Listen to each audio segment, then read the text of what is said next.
Marcellus, I'll start with you. Do you agree that LeBron James no longer rules the NBA? No, I don't agree with that. The king's still the thing. Don't act Really? like that. I mean, dang. You remember the media used to just sit there on the premise like, man, as long as I got the story right, I don't give a damn what y'all think. And then we start a little turn. As long as I get the story first, you know what I'm saying? Right. I don't give a damn if it's right because you know I like these clicks.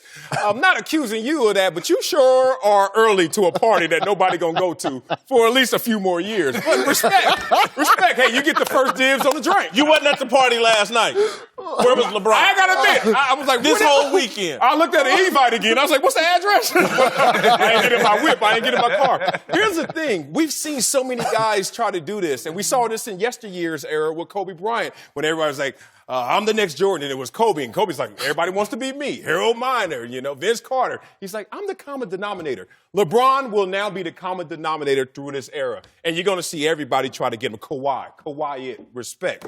You got on some New Balances, dog. Like, ain't no way you going to be the king with some marathon shoes on. You got Giannis. He got on Hulu slippers. And, like, everybody's trying to add up to what LeBron already is. Even Steph, 2-time MVP. I'm the best in the game. Oh, no, you're not. He didn't even surpass LeBron in his greatness. So I respect everybody. KD has the best chance. But next year it's going to be about LeBron, the Lakers storyline, and redemption. I think they're going to sell that. There's only one king. K-N-G, and there's only going to be one king. What LeBron has done for the game, as far as on the court and off the court, nobody could ever do that. So it's only one king. The king makes sure the whole village is taken care of, right? That's what he's done. I don't think KD want to be the king. Kawhi sure don't want to be the king. He want to just chill out and play basketball. A lot of those guys are like that. So I don't think nobody has passed him. But KD is definitely the best player. Okay, but again, we're not talking about passing. We're talking about they got a whole buffet to choose from now. Right. It's not just dependent on LeBron James. No one had. What I'm saying is his reign is over. There's about to be a big fight for who the king is. That someone's already ready to replace him. Well, if you're going to the buffet, you're still going to go to the steak more than you go to the pizza and all that. That's what LeBron is. He's still the king. He's still the king. Yeah. I'll say this. Look, the league needs the king. The league needs LeBron James. And I will say this. The playoffs right now, everybody's talking and bragging about the playoffs, the ratings and things of that nature. But the playoffs the ratings are high because the games have been good. Right. The games with LeBron, even if LeBron gives you a bad performance, the ratings are going to be there. And on top of that, he's going to say something post-game that's going to raise the buzz and raise antennas up just as much as it would be on the court. And so there's no other player in the NBA that has that type of power on the court and off the court. Steph, as great as he is, he's not going to give you a great soundbite that we're going to talk about 2 to 3 days later. Oh, so Steph saying they disrespected me and they booted me off the court. He didn't say that. He didn't say at the podium. We caught that on his way to a locker room. We caught Draymond more than anybody. There's a difference between going on the court, and going on that podium. When you get on that podium for everybody, that's what you get for throwing me out. That's what you get for throwing me out. He ain't gonna do that. Now, he would do that. Yeah, he would do that. Right. But Chris, I'm a little shocked. I'm a little shocked by all. Would y'all not agree? This past weekend, from Friday to the 2 games on Sunday, how can it get any better than that? But those 3-1, being down 3-1 and coming back 3-1. That's how it gets better. Ooh. LeBron came back from 3-1. That was 3 years ago. It's still entertaining, though. I got it. But we just had 2 Game 7s and then the Houston Golden State series in Game 6 with Steph Curry just going crazy in the second half. They closed Houston out like that. No one expected that. And then these 2 incredible games on. When have we had a second round this compelling? It was phenomenal. It was phenomenal. But Game 7s aren't promised. Those great games, those outcomes aren't promised. With LeBron James, you could send it home that the ratings are going to be whatever is high. It's going to be there regardless. You have to depend on. I don't want to reduce this to just ratings, though.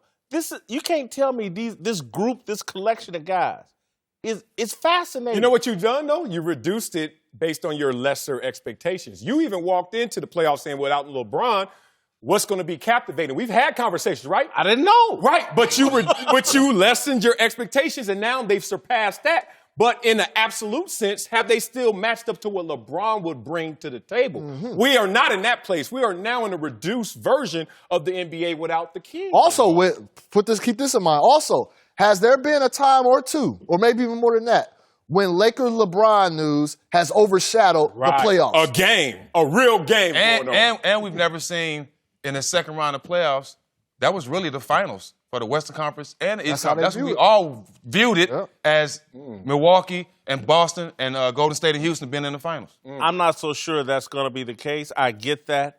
But what we saw was great competition. 2 7-game series, an incredible show of courage and strength that I didn't even think Golden State had in them, a pair between their legs that I didn't think they had in them. That's incredible. That's the best second round of the NBA playoffs I think we've ever seen.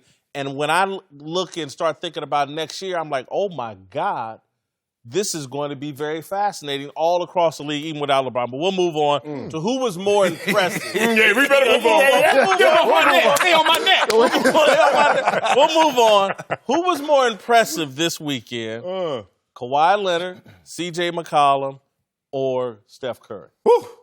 Only one of those guys didn't just have a moment. They had moments. Quiet. Clip City, Chip City next year. I see you, big dog, already putting in that work. He going to be a Clipper. Y'all know that, right? Kawhi's moment, one, he struggled overall in the game. We saw that. And then in mid-fourth quarter form, like 5-6 straight shots, you said, okay, he's taking over. And then you were like, how is this game going to end? And Kawhi, the way that ended, the exhilaration, the fact that you knew where you were when that shot was bouncing around the rim. Thankfully, I was in my living room, quiet. I mean, it was dead silent in that arena to the point where you were watching it, hearing it go clank, clank, and then it falls through. 18 years ago, they had the Vince Carter shot against these same Sixers, and that shot was an errant shot. He didn't make it. Then you redeem it in poetic justice style. This right here just redeems everything about the risk of taking Kawhi over DeRozan. Spurs situation. What happened in yesteryear with Vince Carter.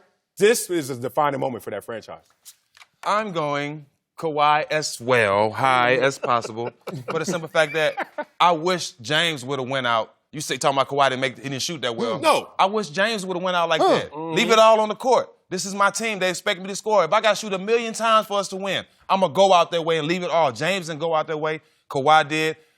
I'm happy for him. I'm an ex-Spurs guy who felt like I didn't get treated fair with the Spurs, so I understand his feeling. We talked about it when we was there, how we felt like we was both held back. My average went up when I left the Spurs.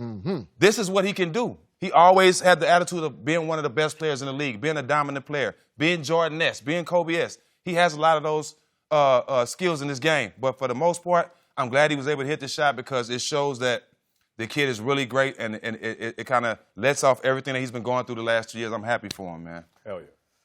I appreciate your pick, Jack. You, on the other hand, you put on a great acting performance. You Terry Crews reject. I'm Terry Crews. Don't touch me. Don't you be touching me. You Terry Crews reject because all you doing, that's just a recruitment ploy, trying to get Kawhi to the Clippers, trying to say anything positive. That's all that is. Okay. That's all that is. But let me tell you right now. You got me. This is what I got. I'm going with the man Stephen Curry. For the simple fact, don't y'all remember that just the days before that Game 6, he was getting ridiculed for not performing. Real talk. He was getting killed. He's not a superstar. He hasn't had a signature playoff game. All of that. And then going to the Game 6 on a hostile road environment without the best player on the team, Kevin Durant. And then, hold on, I'm not done.